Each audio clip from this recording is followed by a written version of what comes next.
Revise करवा देता हूँ friction as a concept, yes sir. जिससे आपको याद आ जाए कि वो था क्या। हाँ। ठीक है, ओके,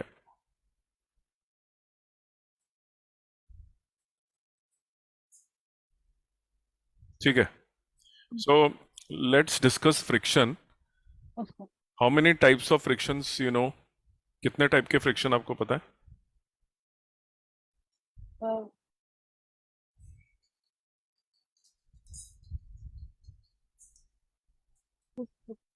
अभी ये मत बोलो ये नहीं पता। नहीं नहीं पता है सर। Static friction. यस, सही है, बोलो। You right, static friction is one. Okay, sliding friction. चलो ठीक है। स्लाइडिंग फ्रिक्शन को काइनेटिक फ्रिक्शन भी बोलते हैं। सो हाँ। जो दो सबसे इंपॉर्टेंट फ्रिक्शंस हैं वो हो गए आपका, एक तो स्टैटिक। हाँ। इस क्वेश्चन में देखो क्या पूछा है। Coefficient of static friction. हाँ, यस सर। और दूसरा अपना बोला स्लाइडिंग फ्रिक्शन। मैं उसको बोल रहा हूँ, काइनेटिक फ्रिक्शन। मतलब जब बॉडी मोशन में होती है, चलते हुए जो फ्रिक्शन महसूस होता है, हाँ। वो वाला। ठीक है, अभी सिर्फ इन दोनों पे फोकस रखते हैं ओके और सर। इनको डिस्कस कर लेते हैं कि ये क्या होते हैं। तो मैं आपको समझा देता हूँ। ये एक आपके पास एक ब्लॉक है, हाँ। और ये जो ब्लॉक है ये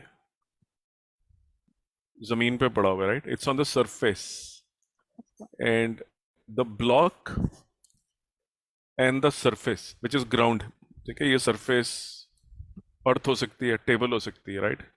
और ये आपका एक ब्लॉक है। If let's study static friction first yes sir. Only, we are not studying the other type. What happens is, अगर आप यहाँ पे, स्टैटिक फ्रिक्शन का मतलब होता है friction when the body is stationary. Yes sir. Body is not moving, तब भी फ्रिक्शन है। Okay, hmm. this type of friction has a particular quality which we will study. It is called as self limiting. Okay, sorry, not self limiting, self adjusting. ठीक है, self अपने आप को adjust करता रहता है। ये कैसे? So what you do is you apply a force here of 2 Newton's. ठीक है, तो ये सरफेस और ब्लॉक के बीच में भी एक फोर्स आ जाएगी 2 न्यूटन। हाँ। जितनी आप लगाओगे उतनी आ जाएगी। Yes sir. अब आपने इसको कर दिया, मान लो, 5 न्यूटन। चलो 5 कर दिया, ठीक है, हाँ। ये भी 5 बन जाएगी। ओके। आप देख रहे हो जितनी लगा रहे हो, और ये हिलेगा नहीं अभी। This will stay stationary, this will not move. So अच्छा। This force is called as applied force. Hmm. And this force which is backward, उल्टी डायरेक्शन में आता है फ्रिक्शन हमेशा, okay, is is the static friction. Friction. So what you say, okay, I will draw a graph between the applied force and the static friction. देखते हैं जी, तो बोला बना लो जी, ग्राफ बनाओ। तो आपने बोला okay, I am going to increase my friction. ये मेरा ये मेरा अप्लाइड फोर्स है। Hmm. This is my applied force तो which I'm increasing, and this is my static friction on the y-axis. ठीक है, हाँ।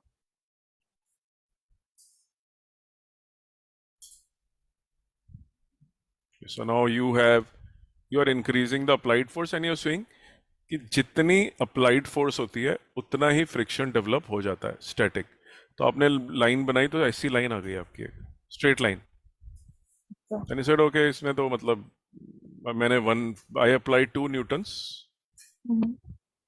आई got 2 newtons here. I applied 5 newtons here. I got 5 5. Newton here. तो ये देखा आपने, ऐसे हो रहा है काफी टाइम तक, लेकिन एक स्टेज आई, ये एग्जांपल है सिर्फ, ओके, कि you applied a force of 20 Newton hmm, and it moved, थोड़ा सा हिला। हाँ सर। इसका मतलब आप अप्लाइड फोर्स को एक पर्टिकुलर लेवल तक ले जा रहे हो। मैं अब इसको ले जा रहा हूँ, बढ़ाता गया बढ़ाता गया बढ़ाता गया बढ़ाता गया, और मैंने मान लो इसको बढ़ा के I take it to applied force को मैं ले गया। मैं यहाँ दिखा देता हूँ आपको, मेरी अप्लाइड फोर्स इस समय 20 न्यूटन है, और तो मेरा जो स्टैटिक फ्रिक्शन जनरेट हुआ, तो वो फिर आप बोले मोशन में आ गया। हाँ थोड़ा सा, ज्यादा नहीं, ऐसे बस हिला, थोड़ा सा हिला। हम्म, तो वो जो वैल्यू है, जब वो जरा सा हिलता है, हाँ। ठीक है, उसको बोलते हैं, स्टैटिक फ्रिक्शन ही है, बट उसको बोलते हैं वो वाला स्टैटिक फ्रिक्शन जिसका नाम होता है, अभी मैं उसको ड्रॉ करके दिखाता हूँ। ये मेरी अप्लाइड फोर्स है, वो वाली, यहाँ पे ये, मैं हाँ। इसके ऊपर एक वो बना देता हूँ आपको। ये मेरी अप्लाइड फोर्स है अच्छा। 20 न्यूटन्स की। तो मैंने नोट करा, जैसे ही ये लगा, ये ब्लॉक थोड़ा सा हिला, हम्म, ठीक है, तो मैंने बोला देखते हैं इसके करस्पॉन्डिंग जो फ्रिक्शन है उसका क्या नाम है। तो इसके करस्पॉन्डिंग जो फ्रिक्शन जनरेट होता है वो है अभी भी स्टैटिक ही, उसका नाम होता है, हम्म, तो kinetic friction. No, limiting friction.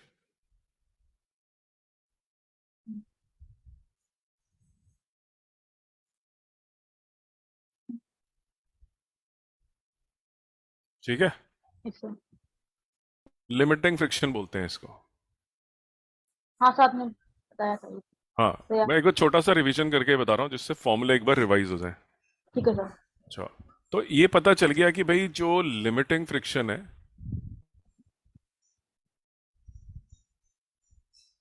It is the highest possible static friction. जी सर। सबसे बड़ा स्टैटिक फ्रिक्शन जिसके बाद बॉडी हिल जाती मूव। है। हाँ। अब आपने बोला अच्छा जी ये क्या, अब बॉडी अगर हिल गई है ना, तो एक काम होगा, जो आपका, मैं ना यहाँ से ना वो ये मिटा देता हूँ, अदरवाइज कंफ्यूजन हो जाएगा कि हम काइनेटिक फ्रिक्शन नहीं पढ़ रहे, अभी छोड़ दो। तो थोड़ा सा। ठीक है, हम सिर्फ स्टैटिक फ्रिक्शन को पढ़ रहे हैं, यस सर। और ये ऊपर ये स्टैटिक फ्रिक्शन है एक्स एक्सिस, वाई एक्सिस में, सॉरी, हम्म, हाँ। ये स्टैटिक फ्रिक्शन को पढ़ रहे हैं, ठीक है।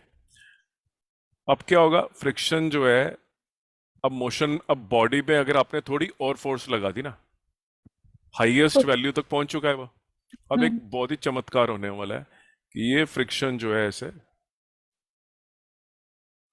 अब थोड़ा सा कम हो जाएगा, और एक परमानेंटली एक फिक्स्ड वैल्यू पे हो जाएगा। अब इसमें एडजस्टमेंट नहीं होगी। Now this friction will acquire a permanent permanent वाला। वैल्यू, और ये बॉडी अब मोशन में आ गई। मैंने बॉडी को हाँ। मारा, वो हिली नहीं, अपना अच्छा। फ्रिक्शन बढ़ाती रही नीचे। फिर मैंने बाहर से 20 न्यूटन लगा दिया, अचानक ही वो हिली, और जैसे ही वो हिली मैंने फोर्स लगा दी, ठीक है। अब बॉडी चलना शुरू हो चुकी है, इट इज नाउ मूविंग, अच्छा। and the friction which you are experiencing now, if you notice, the value is smaller than the maximum friction, नीचे आ गया थोड़ा। ये देख लो, ये आपका maximum friction जो था, if you notice, let me just draw that, ये वाला, ये मैं सर्कल ड्रॉ कर रहा हूँ यहाँ पे, ये मैक्सिमम फ्रिक्शन है आपका, हम्म, जो ब्लू डॉट दिख रही है, yes sir. That is a maximum friction. Hmm, जब बॉडी मोशन में आई, तो मैं आपको दिखाता हूँ आपकी कितनी फ्रिक्शन आ गई है। पहले ये अच्छा, ये मैक्सिमम फ्रिक्शन मैंने दिखा दिया, और इधर मैं आपको दिखाता हूं, अब ये बॉडी मोशन में आ चुकी है। Hmm, this friction is the kinetic friction. ये थोड़ा यस सर। नीचे, अगर आप ध्यान से देखोगे तो थोड़ा हाँ। नीचे है लाइन, वाई एक्सिस पे, यस सर। इन दोनों के बीच में एक गैप नजर आ रहा होगा आपको। ये हाँ गैप दिख रहा है इन दोनों के बीच में ये? हाँ सर। तो काइनेटिक फ्रिक्शन जो है बॉडी के जब ऊपर लगता है तो वो कम होता है as compare to the maximum static friction. जो मैक्सिमम स्टैटिक फ्रिक्शन है उसका क्या नाम होता है? Limiting friction. ठीक है, ये रहा लिमिटिंग। आप हाँ बढ़ाते जाओ, बॉडी हिलेगी नहीं, हिलेगी नहीं, हिलेगी नहीं, फोर्स बढ़ाते, एक टाइम आएगा बॉडी जरा सी हिलेगी और उसके बाद अगर आपने फोर्स लगाई तो बॉडी जो है मोशन में आ जाएगी। और ये वाला जो जगह है, हाँ इस जगह को मैं बोलूंगा, ये जो लाइन मैंने ड्रॉ करी है ये वाली, this line is showing that even though you are applying a force, ये देखो ये आप फोर्स तो लगाते जा रहे हो जो राइट पे, ये फोर्स तो लगी रही है, देखो ये वैल्यू तो बढ़ रही है ना, लेकिन जो फ्रिक्शन है वो स्टैटिक फ्रिक्शन की तरह बढ़ नहीं ना, फिक्स हो गया, एक्स एक्सिस के पैरेलल आ गया। देखो ये, this is your static friction. ये जो लाइन है हाँ ये ऊपर तो नहीं जा रही ना, बढ़ तो नहीं रही, फिक्स हो गई ना, ये वैल्यू फिक्स तो हो गई ये वाली। हाँ आप अप्लाइड फोर्स बढ़ाते जाओ यहाँ पे, keep on increasing your force. मैं एक्स एक्सिस को लंबा कर रहा हूँ। हाँ आपने यहाँ पे 20 न्यूटन तक लगाया था, अब आप ये लगा लो 21 न्यूटन। ठीक है, या अच्छा लगा लो थोड़ा सा कम भी तो भी काम चल जाएगा 20 से, क्योंकि kinetic friction is less than the maximum static static friction, friction। ये कम होता है। तो हो हाँ सकता है ये वैल्यू आपकी मैक्सिमम लिमिटिंग फ्रिक्शन जो है वो आपका, मैंने बोला कि ये 20 है। Okay, so let's say this value is 20, ये 20। वाली। लेकिन जो हाँ काइनेटिक सर। फ्रिक्शन है जो बढ़ता नहीं है वो 18 ही है। अब आपने यहाँ पे देखो ये फिक्स हो गया, ये आप अप्लाइड फोर्स बढ़ा रहे हो, बढ़ाते रहो, काइनेटिक फ्रिक्शन फिक्स्ड है, 18 न्यूटन से ऊपर नहीं जाने वाला। जबकि हाँ जो स्टैटिक फ्रिक्शन था वो एक पर्टिकुलर रीजन में, जो जो मैं आपको दिखा रहा हूँ अभी, ये जो हमने लाइन बनाई स्लांट वाली, उसमें हाँ ये वाली ये लाइन। ओके, मैं इसका कलर भी थोड़ा सा बेटर कर देता हूँ। ये जो लाइन है, दिखी है लाइन ऑरेंज, यस। इस हाँ लाइन सर। पे तो स्टैटिक फ्रिक्शन बढ़ रहा था ना, हाईएस्ट जगह पे तो पहुंचा, 20 कर अलग। हाँ, ऊपर तक पहुंचा, यस। फिर कम हुआ और फिर काइनेटिक में कन्वर्ट हो हाँ गया। लेकिन काइनेटिक फ्रिक्शन को देखो, काइनेटिक फ्रिक्शन तो फिक्स्ड है, आप अप्लाइड फोर्स बढ़ाते जा रहे हो लेकिन काइनेटिक फ्रिक्शन को कोई असर नहीं हो रहा, वो फिक्स्ड है। लेकिन यस सर। ऑरेंज लाइन में अगर आप अप्लाइड फोर्स को बढ़ाते हो तो आपका फ्रिक्शन लगातार इंक्रीज होता जा रहा कम। है, बढ़ रहा है। देखो यस। ये यहाँ अप्लाइड फोर्स लगाई आपने, ये वाली, अच्छा। ये आपकी अप्लाइड फोर्स है, तो देखो आपका स्टैटिक फ्रिक्शन करस्पॉन्डिंगली बढ़ रहा है। ये आ गया, बढ़ गया, सर। एडजस्ट कर रहा है अपने आप को, जितनी अप्लाइड फोर्स उतना ही स्टैटिक फ्रिक्शन, एक पॉइंट तक। लेकिन उस पॉइंट के बाद, जिस पॉइंट का क्या नाम होता है, point of limiting friction, highest value, जिसके लिए मैं एक और बना सकता हूं, यही पॉइंट को बोल रहा हूं, this is the point of limiting friction. Purple point दिख हाँ रहा है? Yes sir. यहां तक बढ़ती जा रही है वैल्यू, जैसे ही यहां पहुंचे इससे आगे अप्लाइड फोर्स करी अगर आपने, मैंने यहाँ पे आपने अप्लाइड फोर्स इसके आगे करी कुछ और थोड़ी सी, 20 न्यूटन के ऊपर, हाँ नीचे जो फ्रिक्शन फील हो रहा होगा जो, तो वो भी कम हो जाएगा और बॉडी चलना भी शुरू हो जाएगी। Yes sir.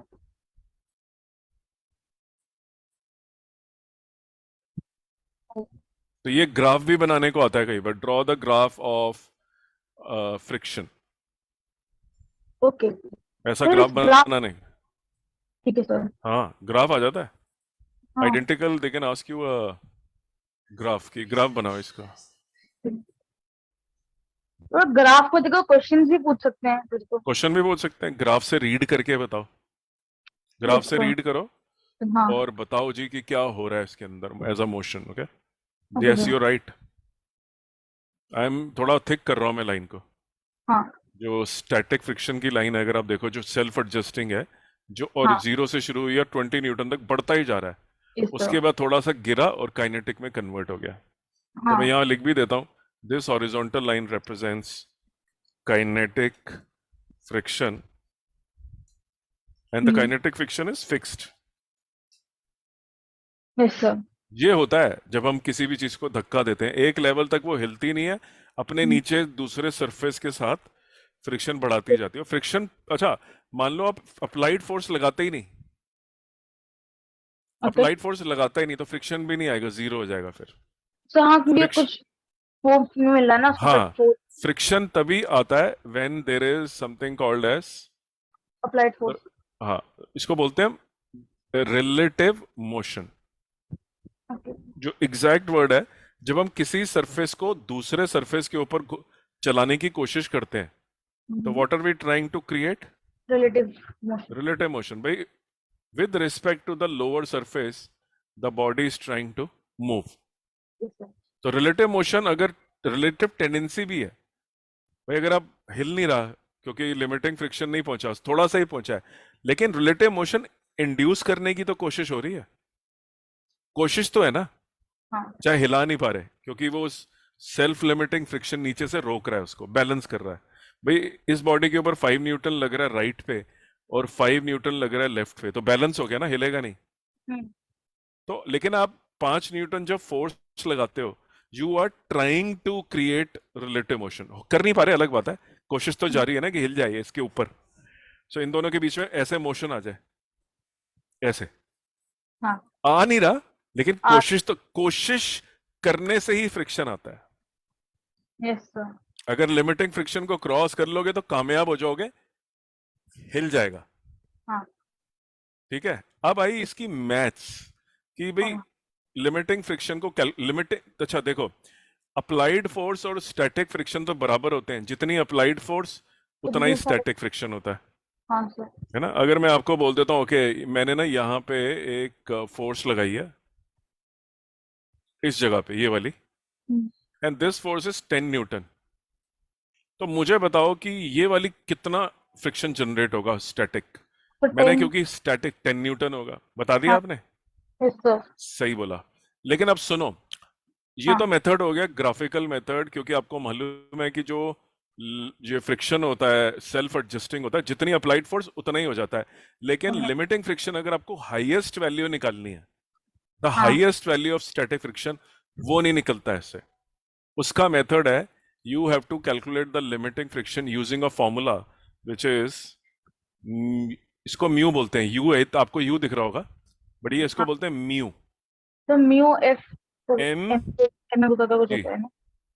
Mu yes multiply by mass of the body yes into जी,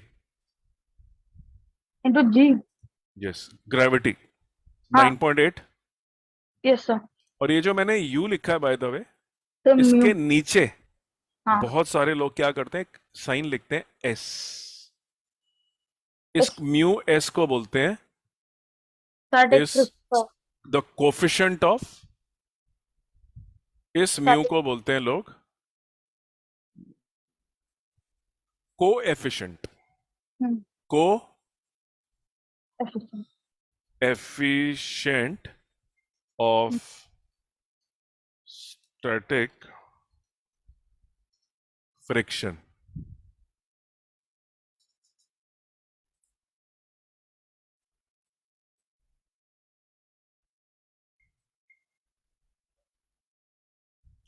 समझ में आया? तो इसकी वैल्यू निकालने का फॉर्मूला देखो कितना बढ़िया है। आप जो भी बॉडी पड़ी है उसका मास ये m है, ग्रेविटी अर्थ की है। अब सवाल उठता है म्यू एस कौन देगा कोफिशिएंट, न्यूमेरिकल में लिखा होता है, जैसे कि इस न्यूमेरिकल की लास्ट लाइन पढ़ो, क्या लिखा है, second last line, given that, coefficient of static friction between the box and train floor is हाँ, okay और point 0.15 दिया हुआ है ना। हाँ तो इसका मतलब इस क्वेश्चन में, can you find the limiting friction value? You can.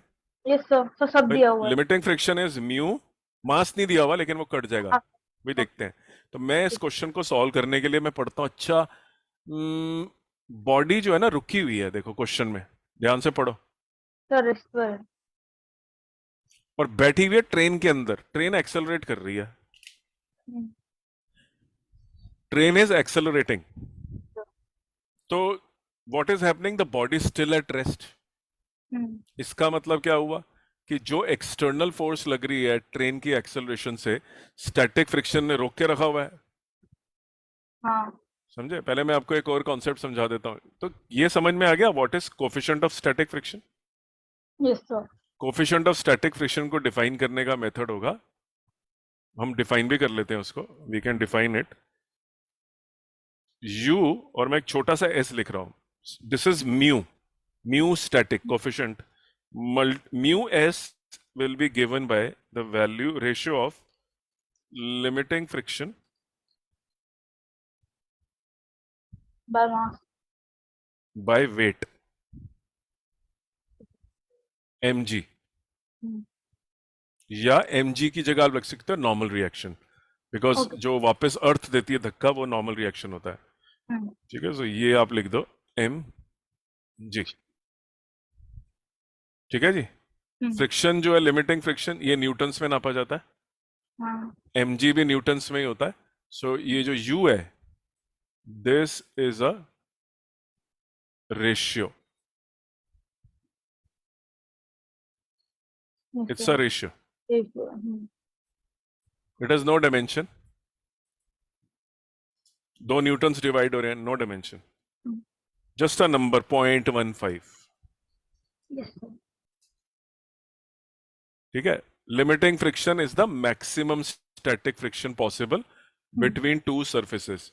तो ये जो म्यू मैंने लिखा है, this is also for any two surfaces. Okay sir. मैंने ग्लास और वुड का अलग होगा, वुड और वुड का अलग होगा। सो क्वेश्चन में जब म्यू एस होता है वो म्यूचुअल होता है, दो सरफेसेस के बीच का, दो अलग मटेरियल्स का। हम्म, पर वुड का तो सेम होगा। वुड और, वुड वुड का। डिपेंड करता है, अगर वुड की क्वालिटी दूसरी हुई तो, हाँ, ओके सर। है ना। बिटवीन वुड भी, दो सिमिलर वुड्स के बीच में भी कुछ कोफिशिएंट हो सकता है, there can be some friction. Okay sir. But point ये है कि mu, coefficient of friction, is a तो sir, ratio of the maximum static friction, which is called limiting friction, yes sir. and the हाँ, normal reaction or weight। ठीक है, अब मैं आपको एक दिखाता हूँ एग्जांपल। अब उस क्वेश्चन पे भी वापस जाना है हमें, बट हाँ, before that let us see a situation, so अच्छा। दैट, वो क्वेश्चन काफी टफ क्वेश्चन दिया गया आपको। तो ये वाला। हाँ, ये क्वेश्चन सिर्फ स्टैटिक फ्रिक्शन का नहीं है, इसके हम्म, अंदर एक ट्रेन के अंदर रखा हुआ, ट्रेन में नहीं हिल रहा। अब मैं आपको पहले वो बता देता हूँ, ये ब्लॉक पड़ा है आपका ऑफ मास m। हम्म, ठीक है, ओके, सो लेट्स से ये हो गया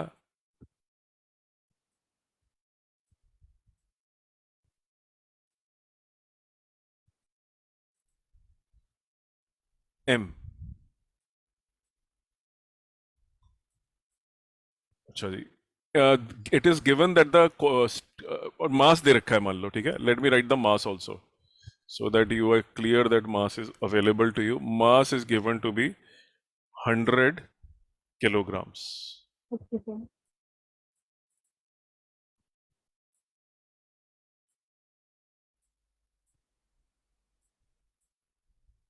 ऑलराइट, ये दिया हुआ है 100। अच्छा, ये दिया हुआ है कि जो दोनों बॉडीज हैं, सॉरी ये जो बॉडी है, it is kept on a surface and there is a friction between the two surface. ये सरफेस है, यस सर।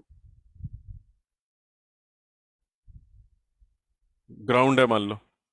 3D में बनाना चाहते हो तो ऐसे दिखा दो, some rough surface on which the mass is lying yes sir. and touching the surface। ये सरफेस को टच कर रहा है, हम्म, और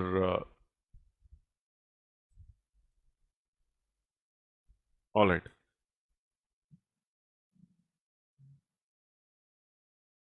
ठीक है। Now you are applying a force on the right hand side of, say, let me give you a value,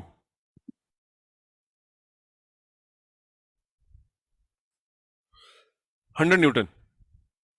Okay, sir.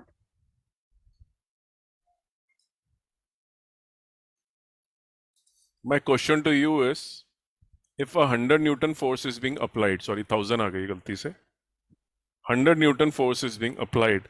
My question is, if you and it is also known, sorry एक point हम बोलना भूल गए, that the coefficient of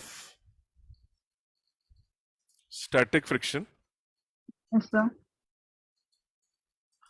is given to be 0.25. Okay. मेरा question आपसे ही है, will this move? Question समझ में आ गया? Will this move?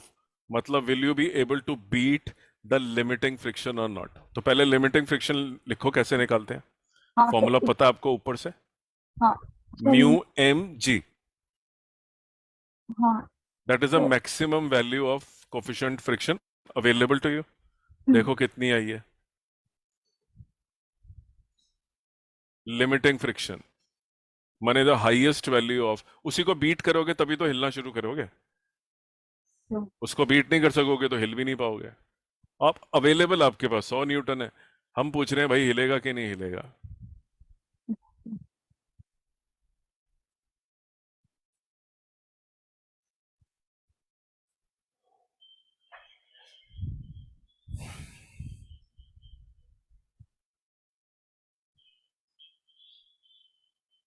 वैल्यूज डाल लो.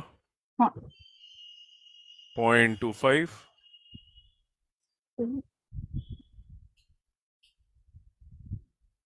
0.25 हाँ. into 100 into 10 ले लो.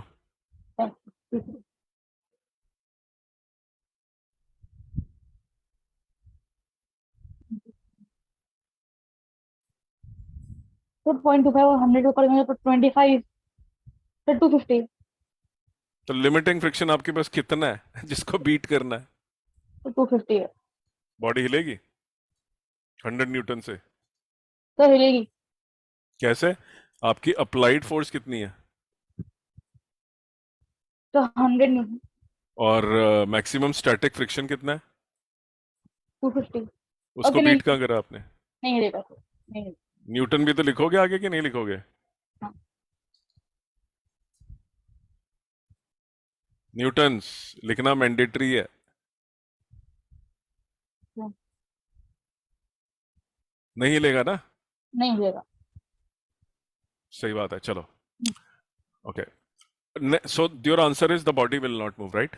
Yes, sir. Now my question is, now I change this question a bit. Okay, मैं थोड़ा सा क्वेश्चन बदल देता हूँ और इसी को मैं कॉपी कर लेता हूँ. हाँ. कंट्रोल सी करके एक और सिचुएशन बना लेता हूँ आपके लिए. Now you will think same situation है, सिर्फ एक चेंज कर रहा हूँ. My applied force is now 300 newton. Okay. ठीक है. हाँ. मेरा सिर्फ सवाल यही है अभी भी, will this body move or not? बाकी कुछ नहीं पूछ रहा अभी मैं. तो अगर हम सेम लिमिटिंग फ्रिक्शन यूज करें हाँ, तो बाकी सब कुछ सेम है. मास सेम है, म्यू एस भी सेम है, जी भी सेम है. so then it will move. Move. Your answer is yes. It will Move. move. ये समझ में आ गया स्टैटिक फ्रिक्शन को बीट करना होता है. हाँ. ये भी समझ में आ गया कि मैक्सिमम जो लिमिटिंग फ्रिक्शन है उसके लिए फॉर्मूला लगाना होता है म्यू एम जी. म्यू लेकिन लेना म्यू एस स्टैटिक वाला. Yes, sir. अच्छा, अब हम जाते हैं ग्राफ के उस हिस्से में जब बॉडी चल पड़ती है और काइनेटिक फ्रिक्शन फिक्स हो जाता है, एक स्ट्रेट लाइन बन जाता है. हाँ.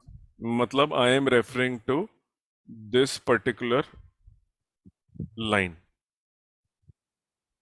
Friction is fix now. अब अप्लाइड फोर्स जो मर्जी करो, फ्रिक्शन फिक्स्ड है. तो क्वेश्चन ही उठता है काइनेटिक फ्रिक्शन कैसे निकालते हैं? जब बॉडी हिलती है फ्रिक्शन तो तब भी है. क्वेश्चन ही उठ रहा है कि फ्रिक्शन जो है कैलकुलेट कैसे करें. तो half लॉजिकल क्वेश्चन है ना, मैं फ्रिक्शन बताओ ना कैसे निकलता है, काइनेटिक फ्रिक्शन कैसे निकालते हैं. तो अगला टॉपिक हम पढ़ रहे हैं कि काइनेटिक फ्रिक्शन को कैसे निकालते हैं. बोला जी काइनेटिक फ्रिक्शन को कैसे निकालते हैं. So our question is how to calculate kinetic friction. ठीक है, काइनेटिक फ्रिक्शन निकालने के लिए बिल्कुल आइडेंटिकल मेथड है। इतना डिसाइड कर लेना कि बॉडी हिल सकती है, ये तो आपने अभी ऊपर डिसाइड करा भी है। Hmm, applied forces limiting friction को कंपेयर करके आपने देखा applied forces more than the limiting friction, body हिलेगी। तो बॉडी हाँ हिल पड़ी। अब सवाल ही उठा कि फ्रिक्शन सर, नया फ्रिक्शन जो मूविंग बॉडी का है वो कितना होता है, उसका फॉर्मूला देख लो। हाँ the value of kinetic friction in Newton's, जिसको हम बोलते हैं kinetic frictional force. Kinetic friction या काइनेटिक फ्रिक्शनल फोर्स एक ही बात है। Kinetic friction is given by again mu. फिर से मैं यू लिख रहा हूं, एक चेंज कर देता हूं मैं। द काइनेट म्यू के साथ ना एक छोटा सा ना के लिख रहा हूं मैं। के दिख रहा है छोटा सा म्यू के साथ? यस म्यू के नजर आ रहा है? हाँ सर, हाँ दिख रहा है। ठीक है, और मैं इसको मल्टीप्लाई कर रहा हूं मास से, हम्म, और मास of the body which is experiencing the friction. और इसकी मैं फॉन्ट साइज वापस वही कर देता हूं जो उसकी थी। So let's put it this way that the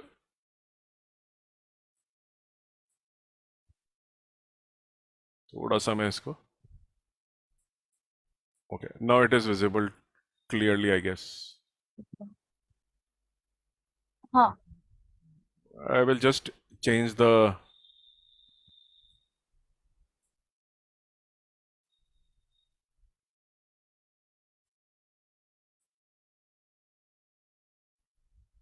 तो जी नीचे लिखा है। आगे ऊपर आ गया।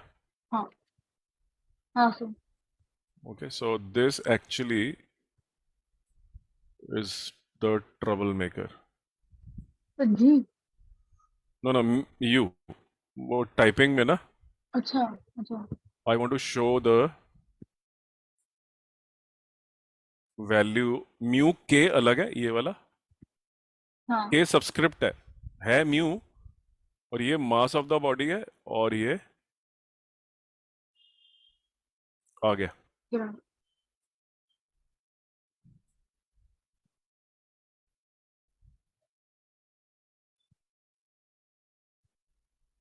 Working on it. अच्छा,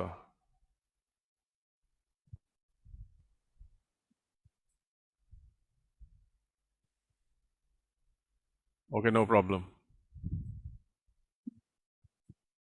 तो ये ठीक है, होते द हैं। I will just then work on this part because ये मुझे हाँ, काइनेटिक फ्रिक्शन is तो equal to mu mg. अच्छा। That's the message, okay? हम्म, और mu k क्या होता है? Let's write that. Mu k is called the coefficient of kinetic friction. kinetic friction. जब मोशन में बॉडी होती है तो हाँ म्यू अलग हो जाता है।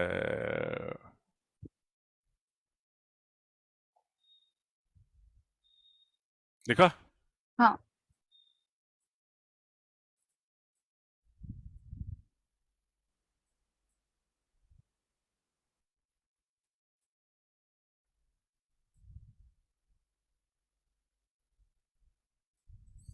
हम्म, और इसकी वैल्यू जो जनरली है म्यू के की कोफिशिएंट है, ये भी रेशियो होता है। अगर मैं इस फॉर्मूले में देखूं तो माई mu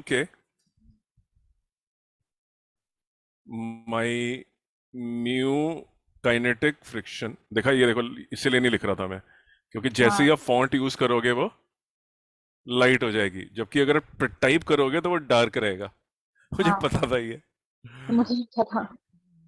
okay anyway, so let me just rub this off and write that the value of mu,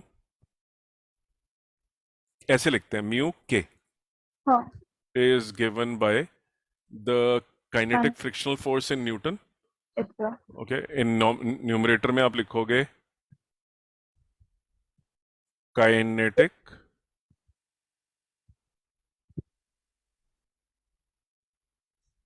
friction divided by mg। Same ही है, Great. तो बस वहां पे सिर्फ लिमिटिंग फ्रिक्शन था ऊपर। हाँ ठीक है। नाउ वेरी इंपॉर्टेंट थिंग, एक बार आपने डिसाइड कर लिया कि बॉडी हिल रही है, ठीक है, जैसे कि इस क्वेश्चन के अंदर हमने डिसाइड कर लिया था, हाँ इसी को मैं अब लेके आ रहा हूं अब तीसरी सिचुएशन में, जहां पे हम कैलकुलेशन करेंगे काइनेटिक फ्रिक्शन कैसे न्यूमेरिकल्स में यूज करना है। Okay sir. स्टैटिक फ्रिक्शन का तो एक ही यूज है भाई, बॉडी हाँ हिलेगी कि नहीं हिलेगी, हम्म और ये कोई तो यूज नहीं है। हम्म तो फैसला ले लिया कि हिलेगी, आपने भी ऊपर लिया था फैसला, it will move, yes because you sir. Saw कि यार अप्लाइड फोर्स तो सर काफी बड़ी है, हम्म 300 न्यूटन है, और मेरे पास स्टैटिक फ्रिक्शन सिर्फ 250 है। यस ठीक है, तो my question to you is now, okay, you have decided as a step one, your step one, you have decided it will move. Let's go to step two. If it moves, yes sir. then what is the, कहाँ गया वो? ठीक है। अब वो आपका cursor गायब हो गया। Oh, wait, I'm just searching. अच्छा, it's on the left. Okay हाँ We can see the chart also, na? The geographic chart. तो ऊपर जो बनाया था आपने। ये रहा। अच्छा, वो छोटा हो गया, 2% हो गया। हम्म, All right. So you have decided, yes, it will move. Okay. Now the question is, so this was your step number one, deciding whether the body moves or not. yes, As a step number two, your question is, अच्छा, kinetic reason में आ गए sir, हम kinetic reason में आ गए, sir आगे। Motion में आ गए ना? ओके, हाँ मेरा क्वेश्चन अभी है, हाउ मच काइनेटिक फ्रिक्शन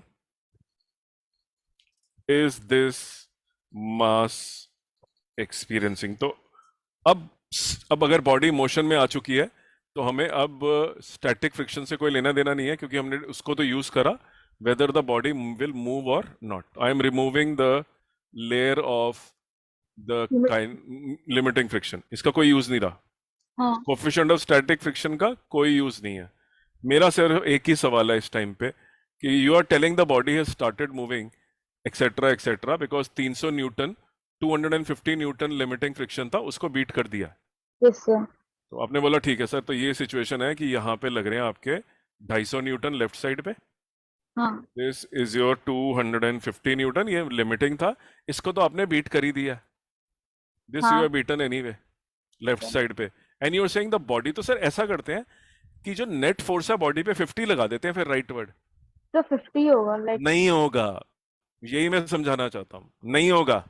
जब बॉडी मोशन में हो जाती है, जब बॉडी हाँ मोशन में हो जाती है, तो लिमिटिंग फ्रिक्शन का यूज नहीं करना, ओके 300 माइनस लिमिटिंग फ्रिक्शन नहीं करना। आपने 300 माइनस लिमिटिंग करा है कि नहीं करा? तो करा ऐसा तभी करा है ना? 50 तो आपने ये करा है 300, मन माइनस। में तो यही आ रहा है ना, कर दो ना सर, खत्म करो। सर सर हाँ this is what your common sense tells you ना, राइट? यस कि sir. F external is equal to this. हाँ मन तो यही कह रहा है ना करने का, सर बट हाँ याद रखना, ये जो 250 है, ये है स्टैटिक। स्टैटिक वाला पार्ट, ये चलते हुए यूज नहीं होता।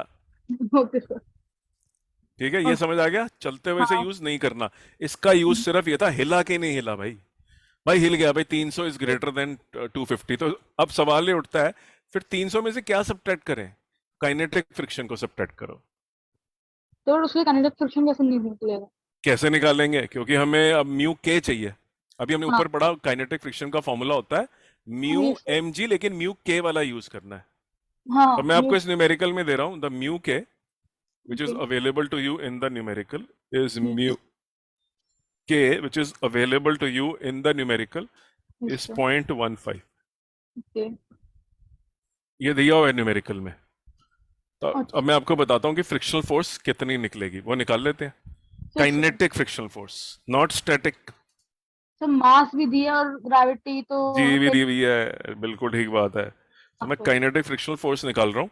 0.15 मल्टीप्लाई बाय 100 मल्टीप्लाई बाय 10 हाँ सर 150 कितनी आई? सर 150 आ गया। हाँ तो इस समय अगर इस बॉडी का डायग्राम बनाऊं मैं, और मैं इस बॉडी का दोबारा से डायग्राम बनाता हूं और मैं आपको दिखाता हूं कि ज्यादातर बच्चे क्या गलती करते हैं इसके अंदर, जो आपने भी, आपका भी मन करा कर दो सर सब्ट्रैक्ट, आ गए नेट फोर्स। तो हाँ पहले तो मैं बोल देता हूं कि ये तो बिल्कुल यूज नहीं करना, इसके ऊपर मारो काटा, हाँ इसको रिप्लेस करो 150 न्यूटन से, काइनेटिक फ्रिक्शन से। तो डायग्राम के अंदर यहां लिखो 150 150। ओके सर क्योंकि अच्छा आप ऑप्शन है हाँ जी, ओके सर नया म्यू एम जी जो काइनेटिक फ्रिक्शन से निकला था उसको यूज करो। तो हाँ इक्वेशन में वापस जाओ, इसको हटाओ yes, और सर यहां कर दो 300 minus is equal to m में होता है हाँ हाँ 100 मल्टीप्लाई बाय ए। ओ भाई कितना नाराज है ये, 0% हो गया। नहीं हाँ तो 150 ये तो रुको, नेगेटिव में चलता जाएगा ये तो है? 6 सेकंड तो नेगेटिव में नहीं जाएगा नहीं नहीं, 300 माइनस 150 भाई। सर हाँ सॉरी सर 150 इंटू 100 15 हाँ जी, 1500 ये हो गया 150 हाँ is equal to 100 a. So a is equal to 15 150 divided by 100। तो 15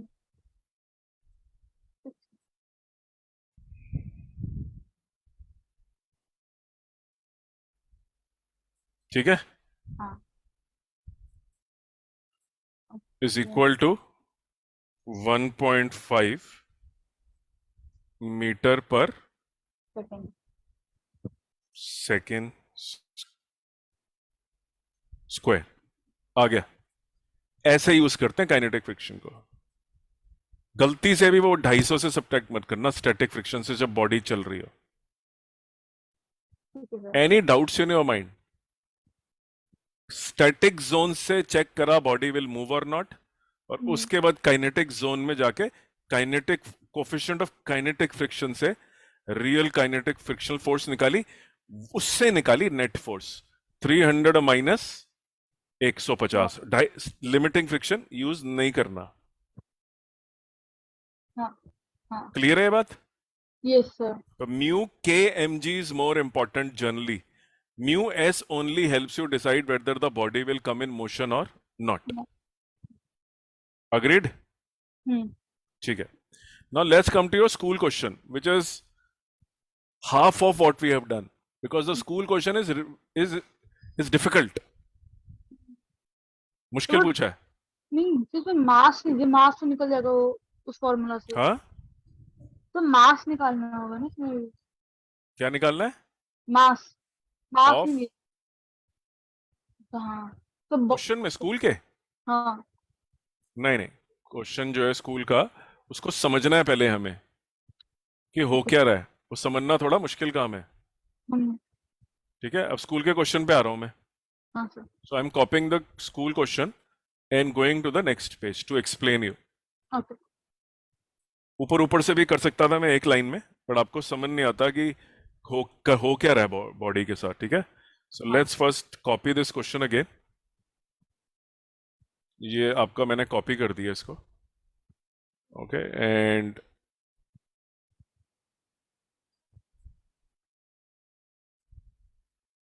ओ, कॉपी तो क्वेश्चन को करना था।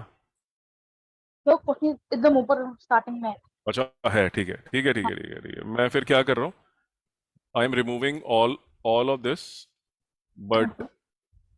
तो ये जितना भी नीचे वाला पोर्शन है ये वाला, हम्म, इसको मैं हटा रहा हूँ, मैं दोबारा बना लूंगा इसको। अब मैं ठीक है आपको सर। दिखाता हूँ ये क्वेश्चन क्यों टफ है और मैं क्यों करवा रहा हूँ।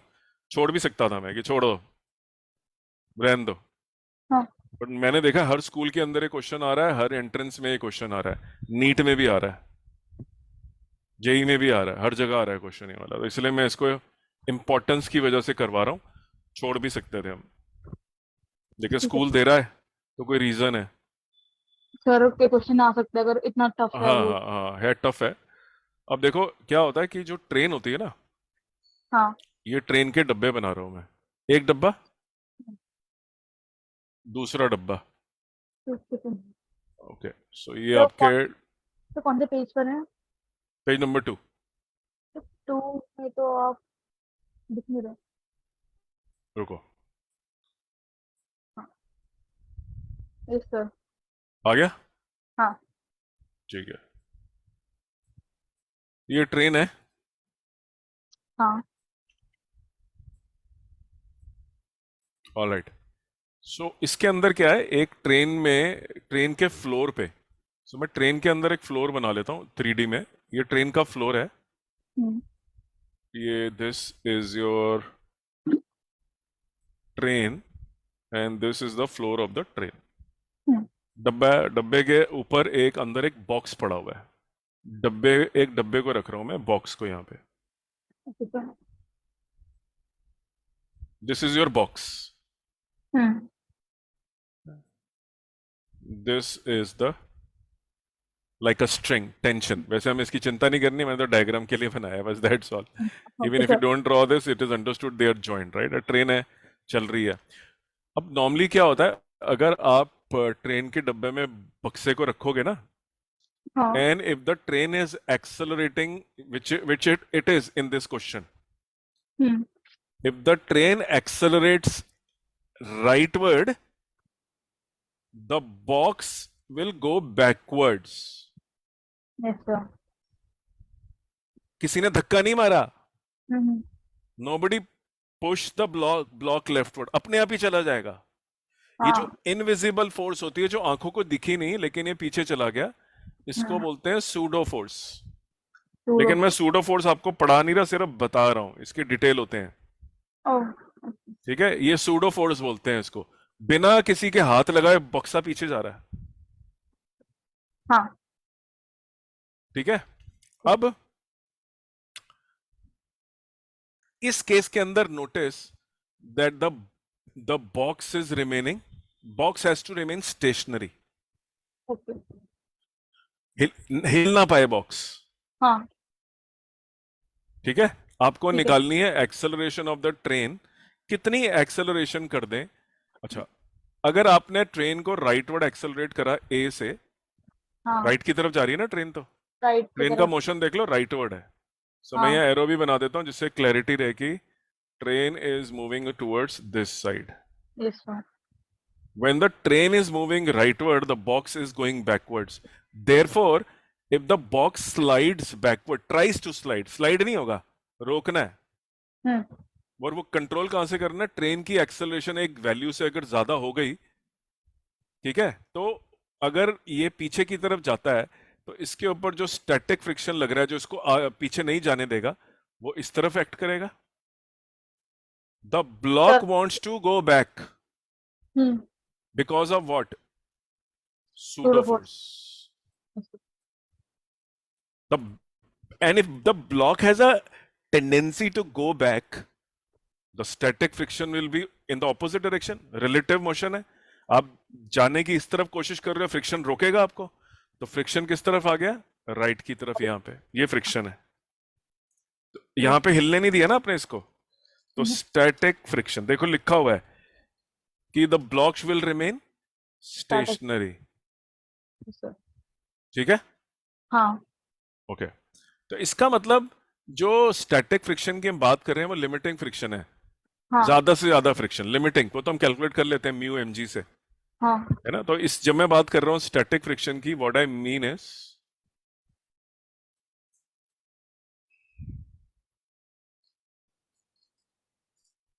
Limiting friction.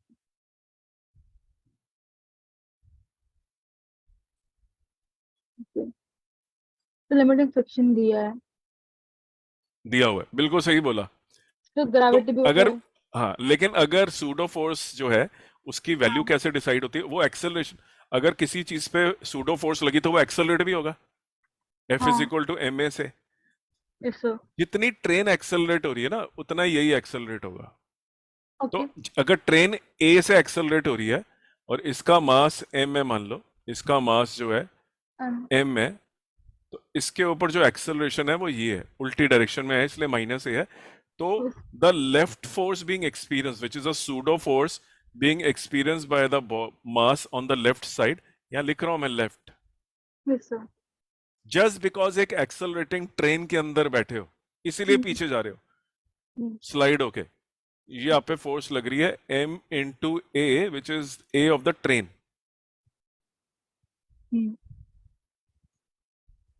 और अच्छा, आपको मालूम है दो सरफेसेस के बीच में एक एक लेवल ऑफ फ्रिक्शन होता है, उसके बाद हिलना शुरू हो जाती है बॉडी। तो पहले पता लगाते हैं कि इन दोनों सरफेस के बीच में मैक्सिमम स्टैटिक फ्रिक्शन कितना अवेलेबल होगा। हाँ लिमिटिंग फ्रिक्शन निकाल लेते हैं, म्यू, जो इसको रोक के रख सकता है, हाँ सर। mg। अगर आपकी सूडो फोर्स ने इसको हरा दिया तो लेफ्ट में चला जाएगा। हाँ सर, तो बट और उसको हराना हाँ, तो सूडो फोर्स किससे कंट्रोल हो रही है? एक्सेलरेशन। अगर आप एक्सेलरेशन बढ़ाते गए तो एक हाँ टाइम आएगा आप इस वाली फोर्स को बीट कर दोगे। तो हाँ आपका आपका आपको ट्रेन उतनी एक्सेलरेट करवानी है कि आपकी जो सूडो फोर्स है it does not beat the static friction. तो आप बोलते हो ठीक है, the maximum acceleration is a, so जो मेरी लेफ्ट पे फोर्स लग रही है सूडो, वो हिला ना पाए, तो जो स्टैटिक फ्रिक्शन लिमिटिंग अवेलेबल है उसके बराबर कर दें। ओके ओके ठीक है। भाई ये इससे ज्यादा अगर आपने बढ़ा दी कोई भी फोर्स तो ये चला जाएगा ना लेफ्ट पे। हाँ हाँ मान लो एक्सेलरेशन बहुत बढ़ा दी और स्टैटिक फ्रिक्शन आपके पास टोटल कुछ अवेलेबल है, मान लो कोई थोड़ी सी वैल्यू 1.5 न्यूटन है, देखो मैं आपको कैलकुलेट करता हूँ, मास तो दोनों तरफ से कट ही गया, हाँ स्टैटिक फ्रिक्शन ले रहा हूं मैं 0.5 कोफिशिएंट, इस जी ले रहा हूं मैं 10, हाँ तो मेरी ए कितनी आ गई टोटल? तो 10 15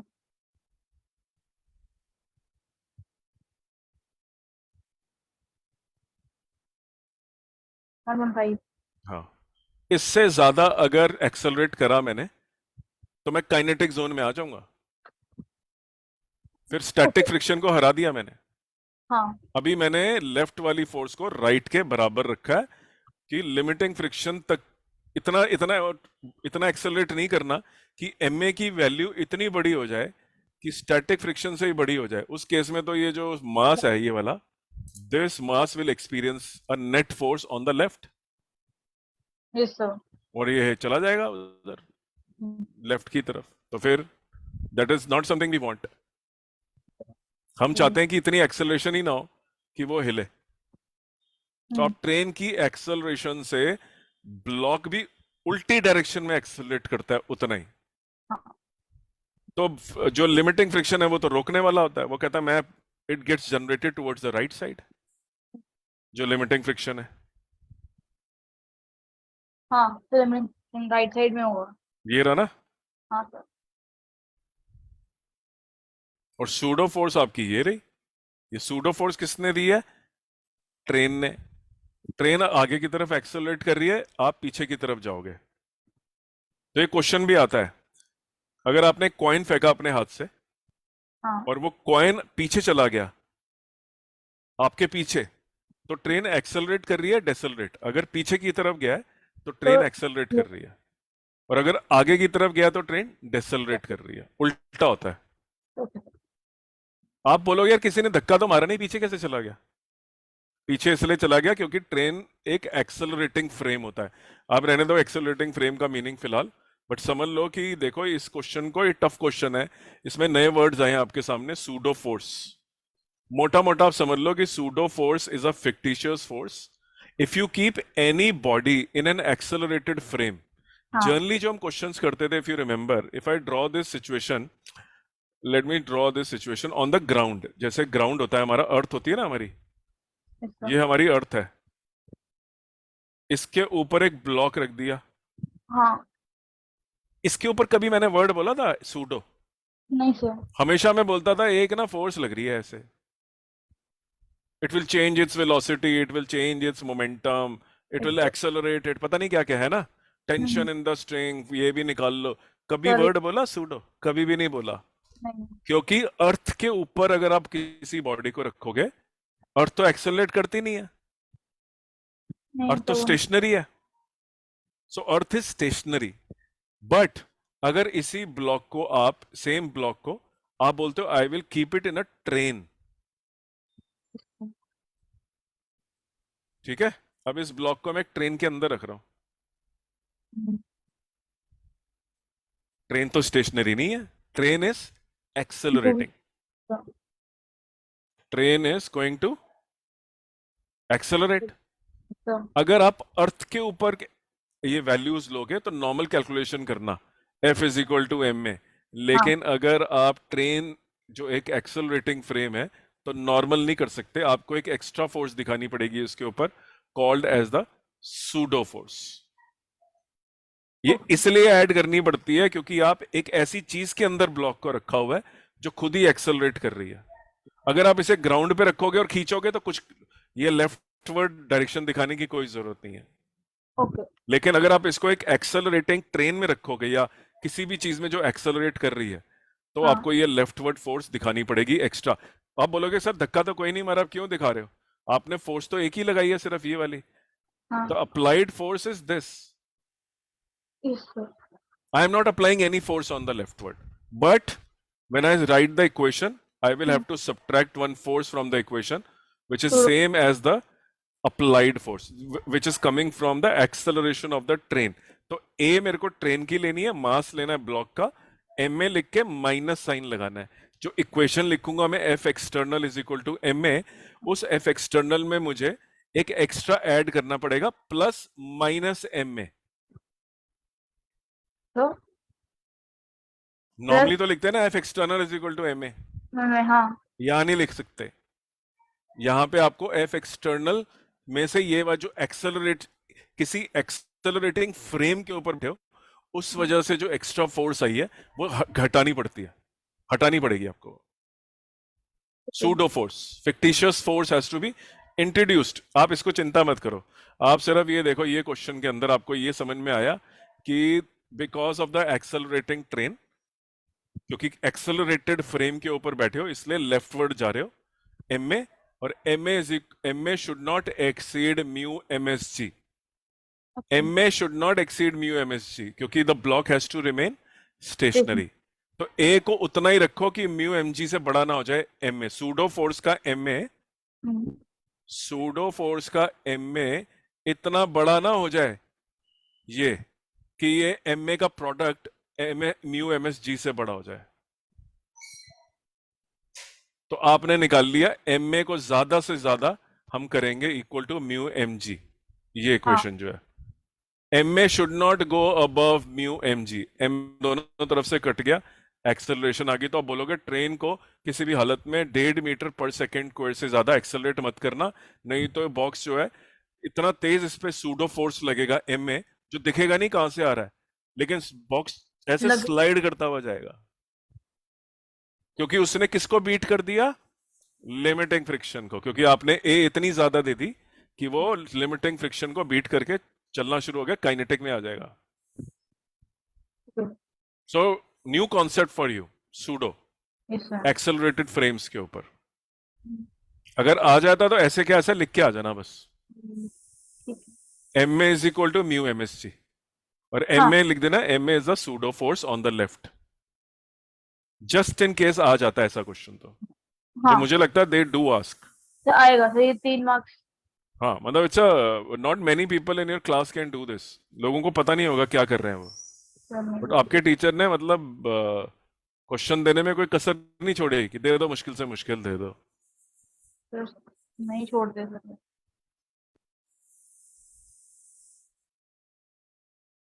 ओके, एक हमने करा सूडो फोर्स का क्वेश्चन। हाँ, जो काफी मतलब अगर आप ध्यान से देखो तो कॉम्प्लिकेटेड है। तो बहुत आंसर बहुत छोटा था, बट जो वो थी समझाना था जितना, वो काफी ज्यादा समझाना पड़ता है इसमें।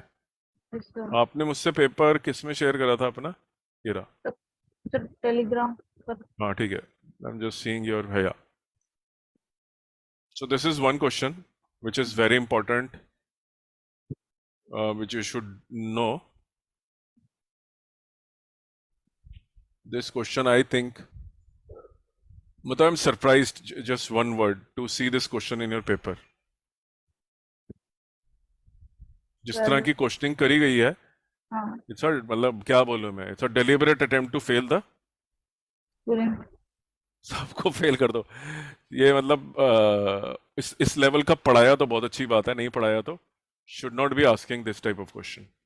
आपने मुझे दो एक और भी दी थी। एक तो ये दिया था आपने मुझे फाइल, मैं दूसरी फाइल देख रहा हूँ। I had it open but I have somehow SLW दिया था आपने मुझे एक। तो दोनों SLW थे। यस, तो, तो ये वाला मैं आपको एक मिनट दिखाती हूँ। दोबारा रीफॉरवर्ड करना जरा।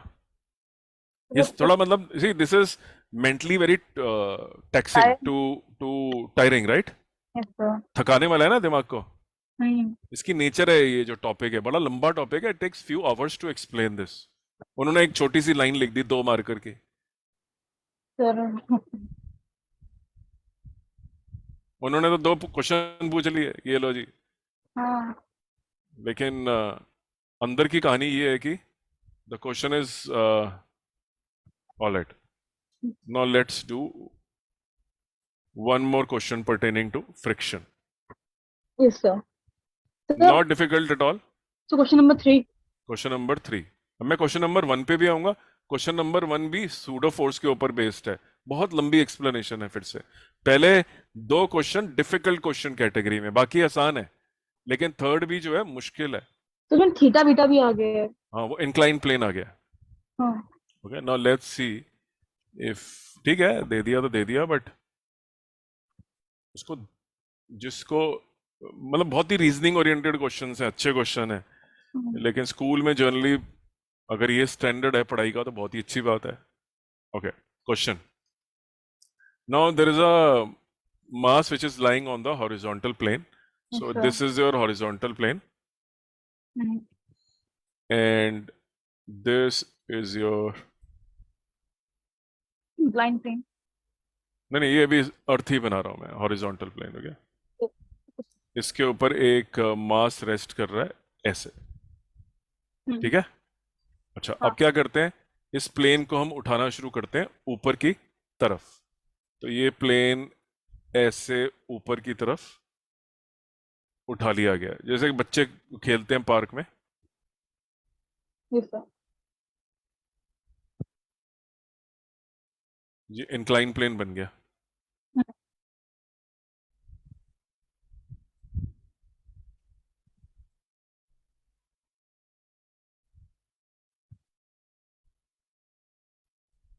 ठीक है, हाँ। कितने एंगल तक उठाए? 15 डिग्री।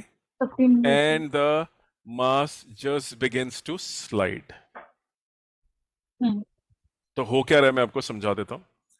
अब मास को पहले मैं ना यहाँ बना लेता हूँ, ये मेरा मास है, लेकिन ये मास थोड़ा सा बनाने में मुश्किल है क्योंकि इंक्लाइंड हो गया ना। तो मैं नीचे वाले मास को काट रहा हूँ और ऊपर वाले मास को दोबारा बना रहा हूँ एट सम एंगल। 15 डिग्री पे हिलना शुरू हो गया। तो आपने धीरे धीरे इसको ऊपर ले गए, आप ऐसे इंक्लाइन करते गए प्लेन को, ठीक है? और एक पॉइंट पे आके आपका जो ये है, ये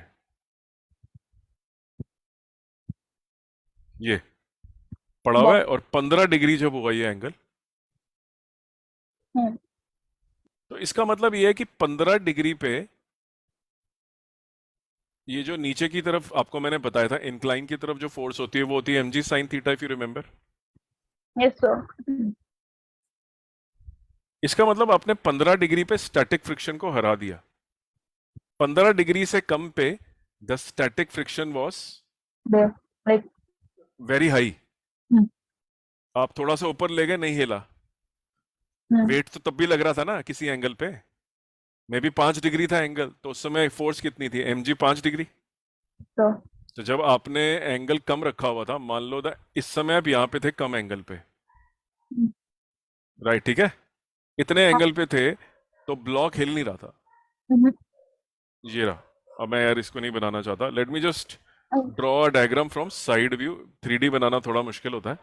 हाँ सर। ये सिचुएशन है कि 15 डिग्री ये है जब ब्लॉक हिलने लग पड़ा, तो हम्म, स्टैटिक फ्रिक्शन, लिमिटिंग फ्रिक्शन तक पहुंचा दिया ना आपने उसको, जो ग्रेविटी की फोर्स है, ये लिमिटिंग वाली सिचुएशन है। अब मैं एक सिचुएशन दिखाता हूं जब ब्लॉक यहां पे था, थीट एंगल, फिर ब्लॉक इस इंक्लाइन पे था। हम्म, तो मैं अब ब्लॉक बनाता हूं और मैं आपको दिखाता हूं ब्लॉक को क्या हो रहा है। जब ब्लॉक यहां पे था, यार ये ब्लॉक बनाना नहीं ना मुझे, क्यों आ रहा है ये बार बार, ये वाला ब्लॉक है ये, ठीक है। हाँ, अच्छा, ये इसका mg, इस समय अच्छा, एंगल है इसका θ1, ठीक है, ओके। इसका जो नॉर्मल रिएक्शन है वो है n, इसका जो नीचे खींचने वाली फोर्स है that is mg sin 1। Sine θ1, हाँ ठीक है, साइन θ1। अच्छा, और स्टैटिक फ्रिक्शन अगर मुझे निकालना है तो म्यू n नॉर्मल रिएक्शन से मल्टीप्लाई करता हूँ, तो मेरा ये नॉर्मल रिएक्शन कितना है, mg cos थीटा, अच्छा, दो कंपोनेंट ऑफ वेट बना लेते हैं, और ये होता है कि normal reaction is same as mg cos theta. Yes sir. अच्छा, तो किसी ने बोला अब बताना जी, ये हिल तो नहीं रहा, नीचे तो नहीं जा रहा, मैंने बोला नहीं जा रहा, मेरा 15 डिग्री तक पहुंचा ही नहीं है, हम्म, 5 डिग्री 2 डिग्री पे बैठा हूं मैं। तो उससे बोला इस समय आपकी स्टैटिक फ्रिक्शन तो इस तरफ लग रही होगी, मैंने कहा हाँ, क्योंकि mg sin θ1 ये वाला इसको नीचे की तरफ ले जाने की कोशिश कर रहा है ऐसे, तो स्टैटिक हाँ, फ्रिक्शन कहता नहीं जाने दूंगा, ऊपर आ जाता है स्टैटिक फ्रिक्शन। तो हाँ, स्टैटिक फ्रिक्शन कितना आएगा, म्यू एस एम जी कॉस थीटा, म्यू एन होता है static friction, mu n, mu तो एन। म्यू जी कहाँ, ओके सर। जब जमीन पे पड़े होते हैं तो म्यू एम जी लिख देते हैं ना, हाँ, लेकिन वहां पे जमीन पे जब पड़े होते हैं फ्लैट, तो m g is equal to n, okay. इसलिए म्यू एम जी भी चल जाता है, वैसे correct is mu m, mg। हाँ म्यू एम जी भी लिख सकते हैं, लेकिन यहाँ पे तो normal reaction is m ji cos theta. Yes sir. तो ये स्टैटिक फ्रिक्शन ऊपर की तरफ लग रहा है, और इस समय it is beating the downward force of m g sine. Sine theta 1। हाँ,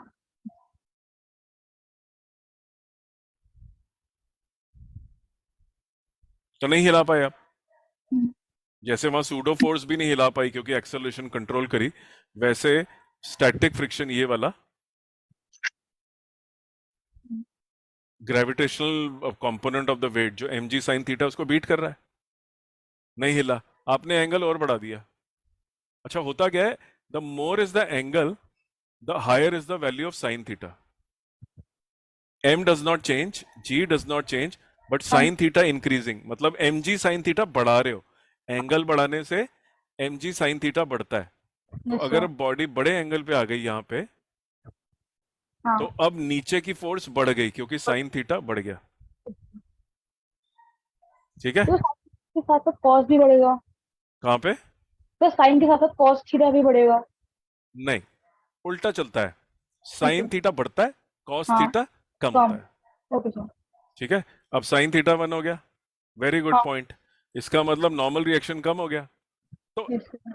ऊपर जाते हुए नीचे की फोर्स बढ़ रही है और ऊपर की फोर्स थोड़ी सी घट रही है, क्योंकि static friction is dependent on cos theta, hmm, ये स्टैटिक फ्रिक्शन लिख रहा हूं मैं, हाँ सर। ठीक है। हाँ, अब एक पॉइंट आया 15 डिग्री ये वाला, वो आपने देखो, ओ हिला, मिला, हाँ, हिला, तो यस आपने सर। बोला लिमिटिंग फ्रिक्शन आ गया। इसका मतलब इस समय जो म्यू एम जी साइन 15 है। हाँ एक तो देखो ये पेन जो है ना, चल। टाइपिंग में देखो क्या चलेगा ऐसे ही। मैं लिखता हूँ साइन 15। अब देखो कैसे आ रहा है, मस्त। हाँ तो मैं लिख रहा हूँ इसके आगे थोड़ा सा, ठीक है, थोड़ा शिफ्ट करके, जिससे लगे it is part of mu M g. हाँ म्यू, और इसको मैं डिलीट कर रहा हूँ, ये कुछ नहीं है। तो ठीक ये है। है मेरा म्यू, एम जी साइन 15। हाँ, साइन 15। इस समय जो बाहर की ताकत इसे नीचे लेने की कोशिश कर रही है, वो हम्म बराबर हो गई है लिमिटिंग फ्रिक्शन के। हिला ना बस। हम्म तो लिमिटिंग फ्रिक्शन जो अवेलेबल है इस समय वो है mu m, sorry, limiting friction तो हमने लिख ही दिया। इसको मैं दोबारा लिख लेता हूँ रब करके। लेफ्ट पे हमने म्यू एम जी जो लिखा है वो लिमिटिंग फ्रिक्शन ही था। Okay, so let me just right it with the help of, हमें जो डाउनवर्ड फोर्स है वो लिख लेते हैं पहले, m g for downward force, नीचे फिर जो खींच रही है, एम जी साइन साइन, इसका। M g sine 15। शाबाश, हटाओ यहाँ से इसको। एम जी साइन 15, ठीक है। हाँ और ये बराबर हो जाएगी, equal to the limiting friction mu M G cos 15। Limiting friction का formula mu N. Yes sir. यहां तक एम समझ में आ गया? हाँ ये 15 डिग्री पे बता रहा हूं, अब बराबर है पहले। हाँ अब जो स्टैटिक फ्रिक्शन था वो हमेशा अपने आप को एडजस्ट करके उसके बराबर बना देता था डाउनवर्ड फोर्स के। सेल्फ एडजस्टिंग होता है ना। हाँ आप फ्रिक्शन, अब नीचे एम जी साइन थीटा में साइन थीटा बढ़ाते जा रहे हो, साइन थीटा बढ़ाने की वजह से जो फ्रिक्शनल, वो जो डाउनवर्ड कंपोनेंट है खींचने वाला, वो बढ़ रहा है। तो हाँ लिमिटिंग फ्रिक्शन अपने आप को एडजस्ट करके उसके बराबर हो जाता है, तो हिलता ही नहीं वो। लिमिटिंग फ्रिक्शन अपवर्ड है, m g sine theta downward है। लेकिन एक टाइम आया कि 15 डिग्री पे ऐसा हो गया कि वो हिला। तो मतलब आपने जो सेल्फ एडजस्टिंग फ्रिक्शन है उसकी पीक पे पहुंच गए आप, लिमिटिंग पे। ओके। हाईएस्ट स्टैटिक फ्रिक्शन जो अवेलेबल था उसको क्रॉस करोगे तो हिलोगे। तो यस इसका सर। मतलब आपने एम जी साइन 15 पे उसे क्रॉस करा। हाँ m g sine theta 15 is equal to mu M G cos 15। Yes sir. अब क्या होगा, दोनों तरफ से m काट देते हैं। हाँ तो एम तो जी भी तो काट सकते हैं। चलो मैं आपके कहने पे क्या करता हूँ, जी भी वैसे काट देता हूँ। सही बात है। तो अगर मैं बहुत ध्यान से देखूं, मेरा म्यू जो है, हाँ म्यू, और ये फिर तंग करेगा इसलिए मेरे कोई फायदा नहीं होने वाला। माई म्यू स्टैटिक जो मुझे निकालना है विल हाँ become equal to sine 15 divided by cos पूछते हैं। 15। Yes, sir.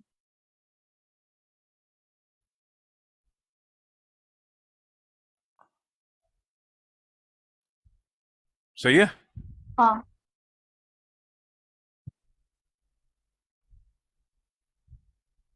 That means this is equal to, अगर मैं इसे लिखना चाहूं, tan of 15। yes, yes, sir. ठीक है। और हाँ tan ऑफ 15 जो है, कितना होता है।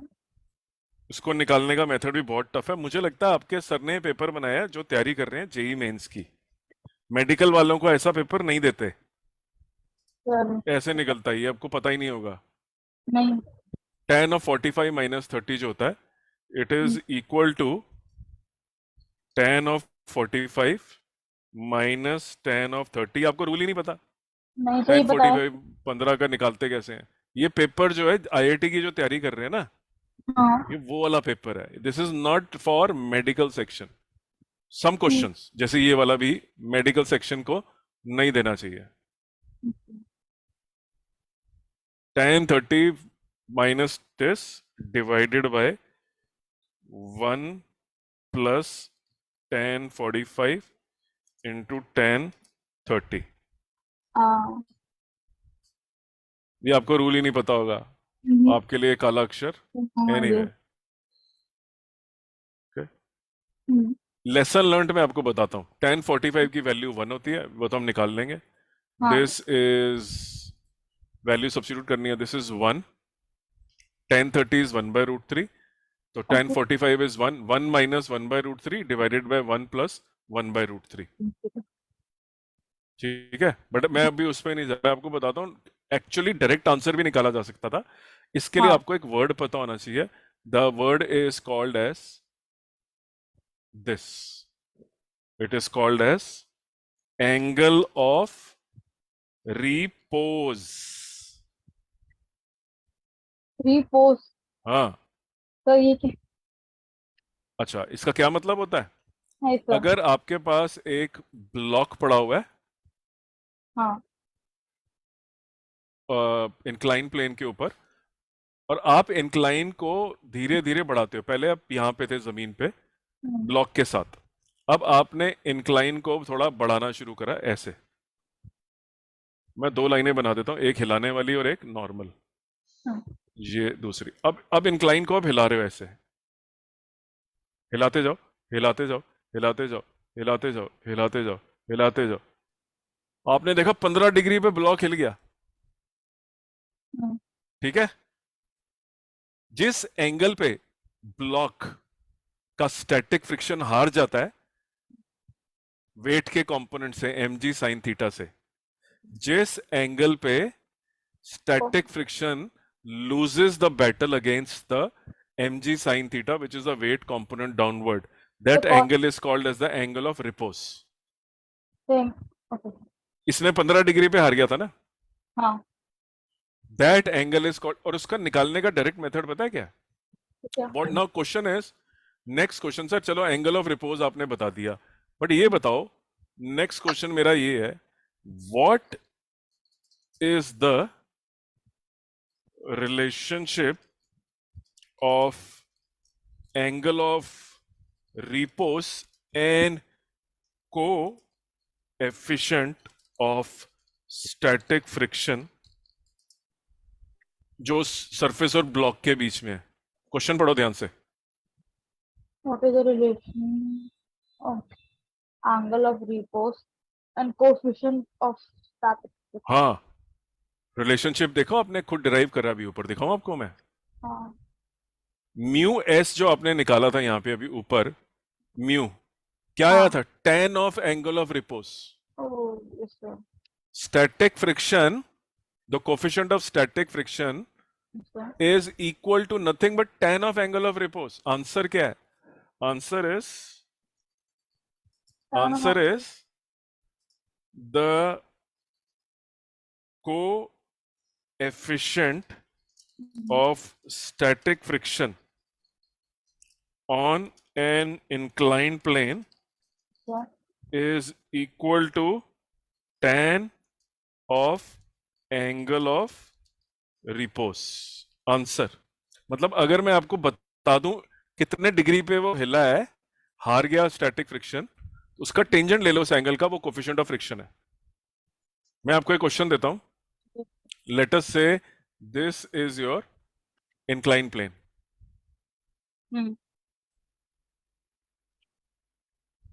On this inclined plane, you keep a body, increase the angle at 30 degrees. At 30 degree, तो मैं लिख रहा हूं यहां पे, you find that the block starts sliding. 30 degree पे तो एंगल ऑफ रिपोज कितना है? 30। But yes sir. तो अगर आपको कोई बोलता है स्टैटिक फ्रिक्शन निकालो, तो आप बोलोगे the coefficient of static friction is equal to tan of 30। Direct लिख लो आंसर। मैं पूरा नहीं लिखा, coefficient of static friction short में लिख दिया मैंने। हाँ। सीधा tan 30 की वैल्यू होती है 1/√3। एक लाइन में आ गया आंसर, मैंने देखो पूरा करके दिखाया था। अब आप क्वेश्चन देखो, अपने स्कूल में क्या पूछा था? अ mass of 4 kg rests on a horizontal plane. The plane is gradually inclined at an angle 15 degree. तो एंगल ऑफ रिपोज दिया हुआ है आपको 15 डिग्री, हाँ, ठीक है। The mass just begins to slide, तो एंगल ऑफ रिपोज मालूम है। आगे क्या पूछा है?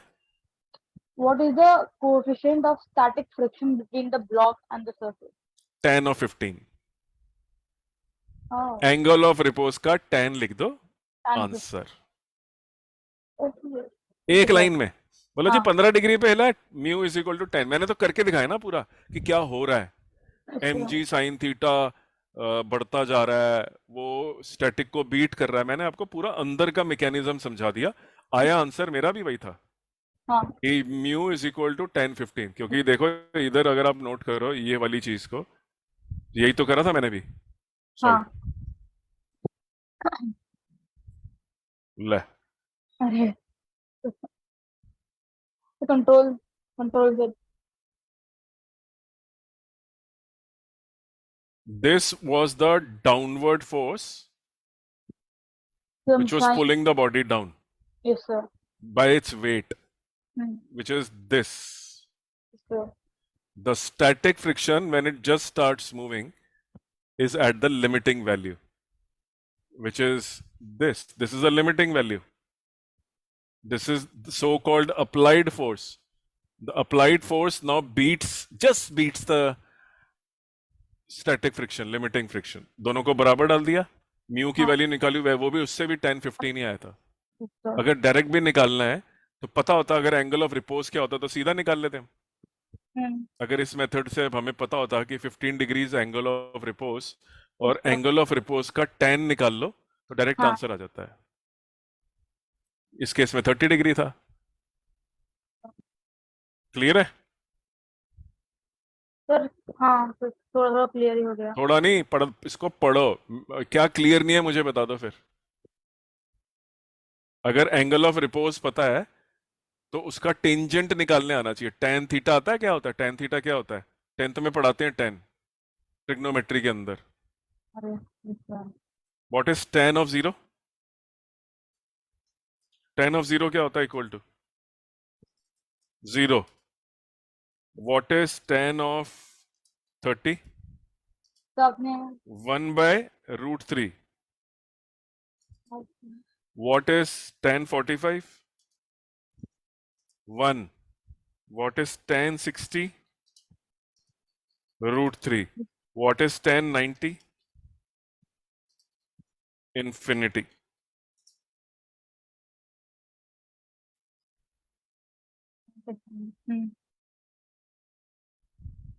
तो अगर किसी इंक्लाइन प्लेन पे किसी एंगल पे बॉडी गिर नीचे की तरफ जाना शुरू हो जाती है, उस एंगल का tan ले लो, which is a trigonometric thing.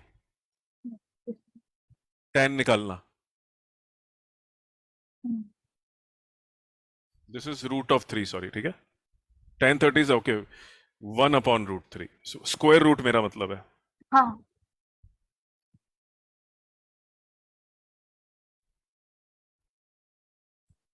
और tan क्या होता है वैसे, बाय द वे? ट्राइंगल के अंदर what is tan equal to? Perpendicular divided by base. तो फ्रिक्शन के क्वेश्चन में कई बार एंगल ऑफ रिपोज भी आता है। okay, sir. आपको एंगल ऑफ रिपोज अगर दे देंगे और अगर हाँ, आपको tan का टेबल आता है तो आप डायरेक्टली लिख सकते हो। मान लो एंगल ऑफ रिपोज 45 डिग्री दिया है, तो कोफिशिएंट ऑफ स्टैटिक फ्रिक्शन क्या होगा? Angle of repose is 45 degree, तो angle 45, सर tan 45. 1 सामने लिखा था हुआ है। हाँ, तो coefficient of static friction will become equal to 1। 1, yes, sir. अगर एंगल ऑफ रिपोज 30 डिग्री दिया तो static coefficient of static friction कितना है? तो tan 30 और 1/√3. 1/√3। Yes, sir. Static friction is equal to coefficient of static friction is equal to 1/√3। Yes, sir. Answer. हाँ, कहने का मतलब एंगल ऑफ रिपोज और स्टैटिक फ्रिक्शन आपस में लिंक होते हैं by the formula μs is equal to tan of angle of repose. okay, okay, okay, sir. Doubts? If you don't do self study, don't make notes. You think studying is only doing classes. 50% number आएंगे सिर्फ, 50%. That's all. If you do self study, make notes, give test, do assignment, obviously you will score high. If you're only depending on classes, ये तमाशा करा, उसके बाद कभी Telegram पे वापस जाके देखा भी नहीं कि क्या आया हुआ है, कौन कौन से क्वेश्चन मेरे पेंडिंग है, कुछ नहीं होने वाला. Yes, sir. बड़ा सिंपल रूल मैं आपको बार बार बता रहा हूँ, 300 क्वेश्चन पर चैप्टर करने होते हैं. हाँ सर. ये कोफिशिएंट ऑफ रेस्टिट्यूशन मैं आपको कल सिखाऊंगा. This is also a difficult question, not difficult but थोड़ा सा मतलब कॉम्प्लिकेटेड है. मुझे आपने कोफिशिएंट रेस्टिट्यूशन पहले थोड़ा पढ़ाया है, तो यार क्या? तो कोफिशिएंट रेस्टिट्यूशन आपने हाँ, पहले मैंने पढ़ाया पढ़ाया है. I have taught you velocity of separation divided by velocity of approach, है. Yes sir. है ना. पहले सिंपल क्वेश्चन करना सीखो. डायरेक्टली मुश्किल, आपने बाकी सारे क्वेश्चन कर लिए कोफिशिएंट ऑफ रेस्टिट्यूशन के, सिर्फ सिर्फ यही नहीं आता आपको, ऐसा नहीं है. Sir. First, do 5-10 simple questions. Understand the concept yourself also. I have taught you. हाँ सर. Clear? हाँ. So, kal we will do some practice on coefficient of restitution first. I have seen you don't know this. And then we will do some more questions from your paper. Yes sir. Self-study is very important. One answer. Nothing helps. Yes sir. ठीक है जी. See you tomorrow then. Oh, see you on Monday now. Bye. Okay sir. Thank you sir.